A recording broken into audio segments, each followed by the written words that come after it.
જોઈ રહ્યા છો ગુજરાતની એક એવી ચેનલ કે જે તમારા શહેરના પળે પળના સમાચારો તમારા સુધી પહોંચાડે છે। સ્વાગત છે આપનું A1 અભિક્રાઇમ ન્યૂઝમાં। હું છું anchor Arpita Patel. Gandhidham cyber police દ્વારા ભાડે ખાતા આપતું આંતરરાષ્ટ્રીય નેટવર્ક ઝડપાયું।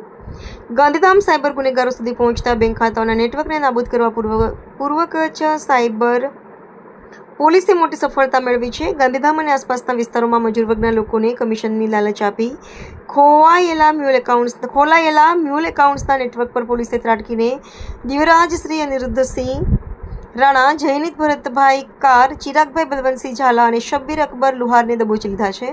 જ્યારે અન્ય આરોપીઓ જયરાજસિંહ જીતેન્દ્રસિંહ રાણા, રાજભા ગાંડુજી વાઘેલા, કિંગ ડેવિડ ઉર્ફે કનૈયાલાલ ઠક્કર, દીપક ઠક્કર હજુ પોલીસ પકડથી દૂર છે। આ નેટવર્ક દ્વારા ભારત સરકારના સમન્વય પોર્ટલ પર દેશના વિવિધ રાજ્યોમાંથી ઇન્વેસ્ટમેન્ટ અને જોબ ફ્રોડ સહિતની કુલ 90 ફરિયાદો નોંધાયેલી છે। આરોપીઓ બેંકની કીટ અને ઈમેલ આઈડીની વિગતો વોટ્સએપથી શ્રીલંકા મોકલતા હતા। પોલીસે આરોપીઓ પાસેથી 7 મોબાઈલ ફોન જપ્ત કરી કાયદેસરની કાર્યવાહી હાથ ધરી છે અને જનતાને કમિશનની લાલચે ખાતા કે એટીએમ ન આપવા અપીલ કરી છે। રિપોર્ટર ભરત ઠાકોર, કચ્છ।